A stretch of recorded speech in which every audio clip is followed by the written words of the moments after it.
Halo Cikos, apa kabar semua? Semoga kita semua dalam kondisi baik-baik aja, tanpa kekurangan suatu apapun, dan yang pastinya selalu dalam lindungan Tuhan Yang Maha Kuasa. Ketemu lagi di channel aku, channelnya Safitri KWS, Ruang Desa Sobat Spanyol.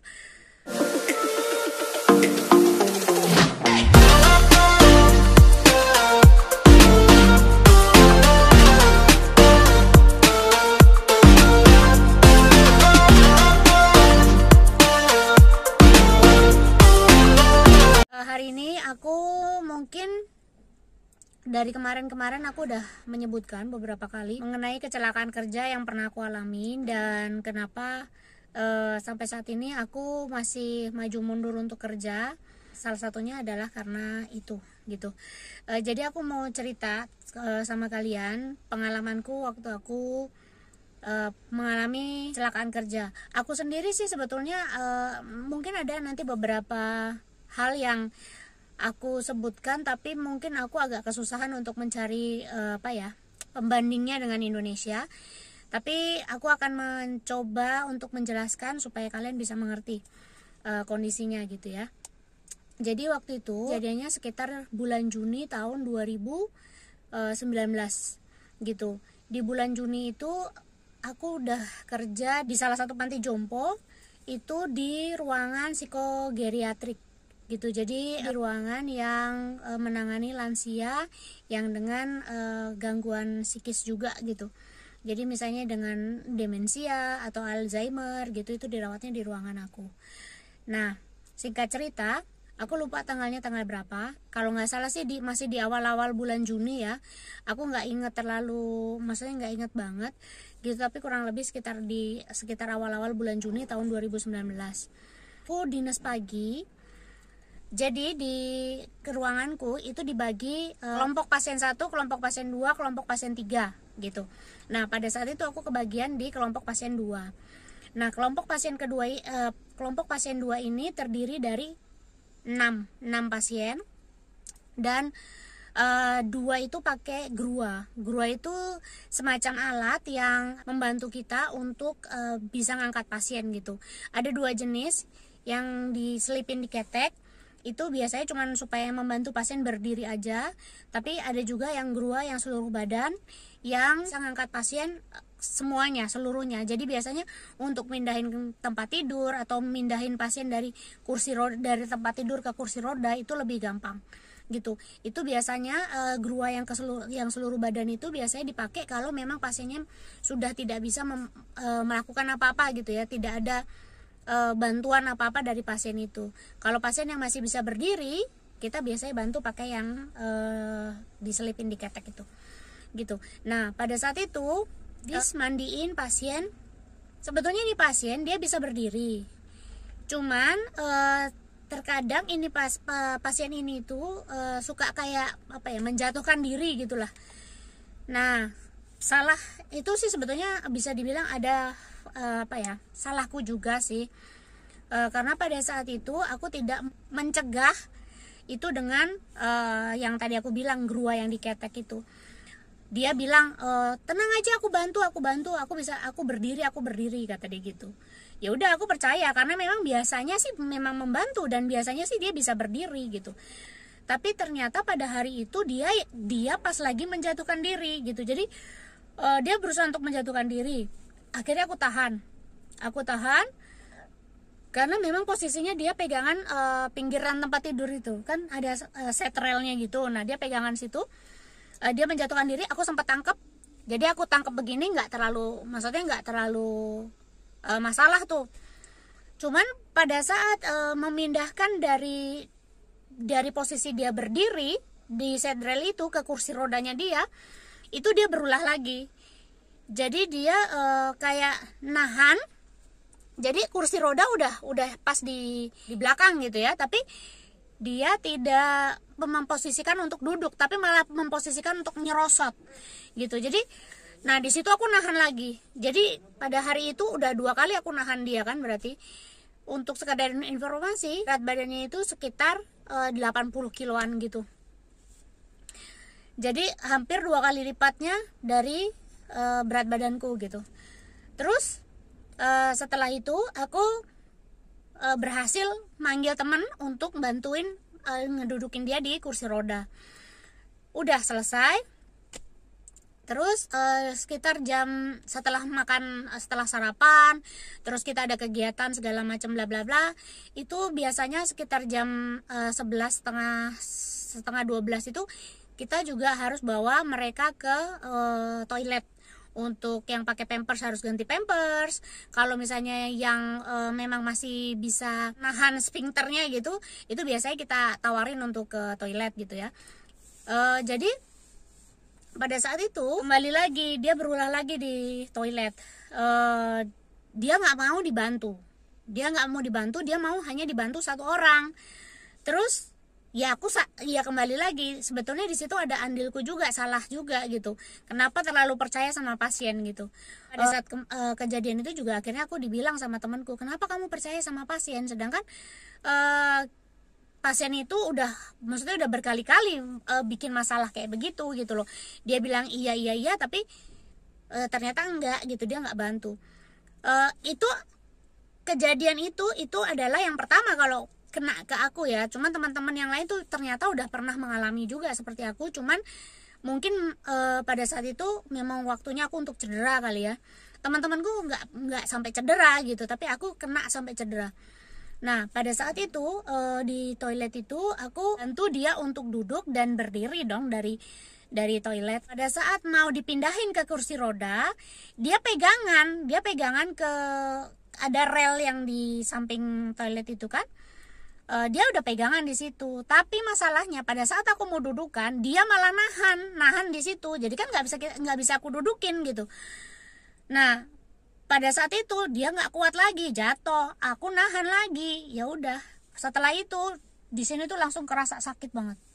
Jadi mulai dari pundak kanan sampai sini tuh rasanya langsung kayak kebas, langsung kayak kesemutan gitu, langsung kayak nyut sakit banget gitu. Terus udah nih aku masih tahan gitu. Aku masih tahan. Terus sekitar jam 12-an itu, jam 12 itu kan ada jadwal untuk ganti pampers pasien-pasien yang bed rest total, yang memang di tempat tidur aja gitu. Itu ada jadwalnya gitu. Terus pada saat itu memang berdua sama teman, tapi pada saat narik itu tuh di sini tuh udah nggak bisa nekuk. Ini pada saat gini tuh udah nggak bisa naik ke atas gitu, udah nggak bisa nekuk gitu.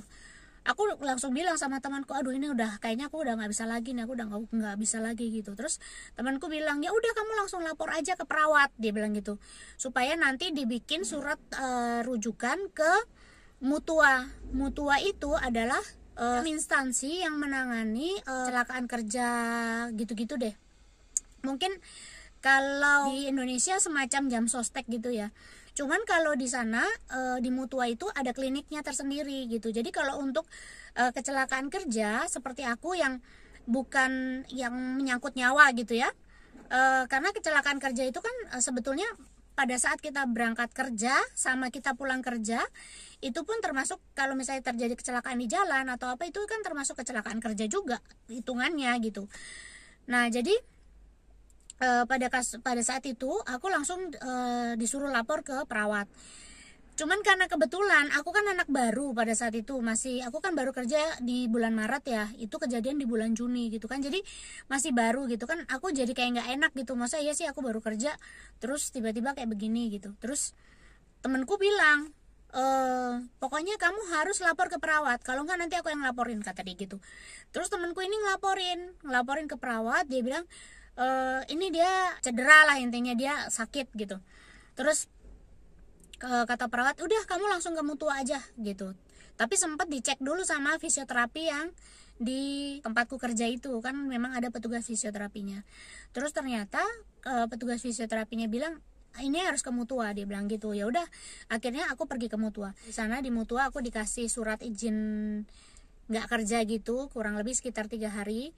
Dia bilang kalau misalnya memang masih ada keluhan, kerja dulu, kalau ada keluhan balik lagi ke situ, dia bilang begitu. Jadi akhirnya setelah 3 hari itu aku kerja lagi, dan ternyata belum bisa lah gitu. Walaupun pada saat aku nggak kerja itu ada selama 3 hari itu aku dikasih kayak suntik sama obat minum gitu untuk ngurangin sakit, karena katanya ada inflamasi itu semacam peradangan lah gitu, jadi semacam ada peradangan gitu di sendi gitu. Terus aku lapor lagi ke perawat, dan perawat itu akhirnya menyuruh aku pergi ke Mutua lagi gitu. Di Mutua itu akhirnya aku ketemu sama dokternya yang berbeda. Sama dokternya itu dibilang apa sih, kayak dilemesin gitu loh ototnya gitu. Jadi akhirnya waktu itu langsung dilakukan sama dokternya kontraktura kalau di bahasa Spanyolnya. Terus dikasih obat minum, itu suruh lanjutin, dan dikasih istirahat sekitar 11 hari.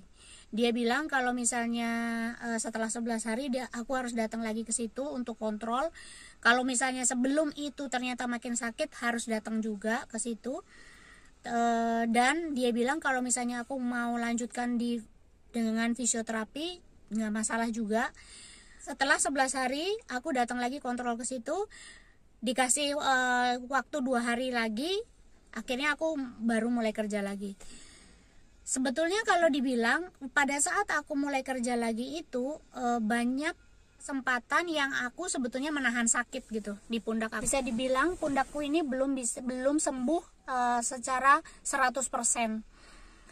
Terus waktu itu karena itu sudah, maksudnya bisa dibilang itu udah kronis ya, udah bukan masalah baru lagi. Jadi akhirnya aku pergi ke dokterku lah gitu yang di puskesmas. Aku laporan sama dia kalau aku masih sering sakit di pundak aku. Terus aku ceritalah bahwa aku pernah mengalami kecelakaan kerja bla bla bla bla bla. Terus dirujuk ke fisioterapi. Dan di fisioterapi sebetulnya bisa dibilang gimana ya, kalau buat aku pribadi gitu nggak terlalu nendang. Kenapa? Karena aku udah terbiasa dengan fisioterapi di Indonesia mungkin ya. Jadi aku dulu pernah sih sebetulnya waktu pas kerja, waktu masih kerja di Indonesia, aku juga pernah ngerasain sakit di sini. Di fisioterapi sama temen 2-3 kali sembuh. Tapi di sini tuh aku fisioterapi tuh aku udah nyoba 3 tempat loh. Maksudnya yang dibayarin sama pemerintah 1, terus yang pribadi yang aku bayar kantong sendiri tuh 2 tempat fisioterapi. Tapi itu gak menyelesaikan masalahku gitu. Jadi terkadang misalnya kayak kemarin ya, contoh aku seharian aku di mobil, seharian aku nyetir gitu, itu langsung berasa gak sakit banget sih, cuman maksudnya kayak berasa gak nyaman gitu. Terus abis itu bercanda-canda sama Samuel, terus ngangkat belanjaan gitu. Secara itu kan kegiatan sehari-hari yang terkadang ya kita tidak sadari kalau pundakku itu jadi parah gitu. Jadi akhirnya ya udah, aku merasa aku harus pulang ke Indonesia supaya aku bisa ngebenerin pundakku dulu gitu. Karena ini kanan, dan tangan kanan itu adalah tangan utama lah buat aku, karena aku bukan kidal gitu. Jadi tangan kanan itu adalah tangan yang utama, dan yang kena ini adalah tangan kanan gitu. Jadi mau nggak mau aku harus nyembuhin pundak aku dulu. Aku harus pulang ke Indonesia karena di sini aku belum menemukan tempat yang cocok. Kalaupun misalnya aku coba-coba lagi, biaya juga banyak. Di sini untuk sekali fisioterapi aja paling murah itu sekitar 15 euro. Bayangkan kalau misalnya aku ngambil 1 sesi itu sekitar 10 kali. 10 kali itu aja udah 150 euro gitu. Sedangkan mungkin kalau di Indonesia 150 euro aku udah bisa menemukan fisioterapi yang udah oke, cuman 2-3 kali datang udah beres gitu. Jadi itu kenapa aku sampai saat ini aku belum bisa kerja dan memutuskan untuk tidak bekerja dulu, karena aku nggak mau memaksakan tanganku. Karena aku sih pernah dibilang sama temanku, kalau kamu paksain malah nanti bisa jadi permanen. Dia bilang gitu, malah nanti kamu salahnya masalah saraf, bukan hanya masalah otot gitu. Dia bilang begitu. Jadi akhirnya ya udah, aku memutuskan untuk sementara tidak bekerja dulu. Walaupun sebetulnya ijazah perawatku itu sudah bisa dipakai, dan aku sebetulnya di satu sisi tuh berat ya, maksudnya aku pengennya tuh cepat kerja gitu, tapi di sisi yang lain ya belum bisa maksimal lah gitu. Dan takutnya kan ini tangan kanan kalau nyuntik atau kalau misalnya pasang infus atau hal-hal yang, karena ini tumpuan lah gitu. Jadi aku lebih baik nggak usah dulu gitu, karena kadang-kadang nyetir pun kalau kelamaan tuh suka kayak gemeteran gitu, kayak nggak tahu tiba-tiba kayak kebas, kesemutan, gemeteran gitu. Jadi lebih baik tidak bekerja dulu gitu. Jadi begitu ceritaku mengenai kecelakaan kerja yang pernah aku alamin gitu. Sebetulnya kalau masalah kecelakaan kerja itu aku ada beberapa pengalaman juga dari teman-teman aku. Cuman aku nggak akan bahas di sini karena takutnya malah informasi yang aku berikan itu tidak valid karena aku tidak mengalami sendiri. Cuman untuk membedakan aja kalau sebetulnya di sini ada dua jenis penanganan, yang urgent sama yang nggak urgent. Jadi kalau yang urgent itu biasanya langsung ke rumah sakit. Misalnya yang kayak kecelakaan, misalnya kecelakaan lalu lintas, itu kan mau nggak mau harus dibawa ke rumah sakit, nggak mungkin dibawa ke mutua. Atau misalnya kecelakaan yang misalnya terpotong, misalnya di pegawai pabrik, atau kejatuhan apa yang dia berdarah-darah, yang luka parah gitu, nggak akan dibawa ke mutua, tapi dibawanya langsung ke rumah sakit. Jadi tergantung dari jenis kecelakaan kerjanya, tergantung jenis lukanya tuh seperti apa, itu nanti dan di mana kecelakaannya itu juga menentukan. Jadi itu nanti penanganannya akan berbeda gitu. Cuman mungkin kalau di kasusku karena bisa dibilang urgent banget pun tidak, tapi ya itu namanya tetap kecelakaan kerja gitu. Jadi diarahkannya ke mutua gitu. Jadi penanganan kecelakaan kerja itu bisa langsung ke rumah sakit atau bisa juga ditangani di mutua begitu. Jadi sekian dulu ceritaku kali ini tentang kecelakaan kerja yang aku alamin. Ini udah udah dari kemarin aku mungkin udah nyebutin kecelakaan kerja, tapi aku belum bikin juga karena memang banyak hal yang memang sebetulnya di kepalaku nih banyak banget cerita yang pengen aku ceritakan, pengen aku sharing gitu, tapi terkadang kalau misalnya pas lagi nggak mood itu kayak susah untuk keluarnya gitu, yang di kepala ini kayak susah gitu untuk nge-recallnya gitu. Jadi kalau udah begini, udah dalam kondisi aku oke, udah dalam kondisi siap, jadi aku bisa bikin. Dan biasanya di mobil ini, mobilku tercinta, aku bisa menemukan ide, aku bisa seperti kayaknya lancar banget aku ngomongnya gitu. Jadi sekian dulu videonya teman-teman. Kalau misalnya kalian suka dengan video ini silahkan like. Kalau misalnya ada pertanyaan atau saran atau mungkin ada yang mau memberikan ide, aku harus bikin video apa, nanti aku akan pertimbangkan juga ya.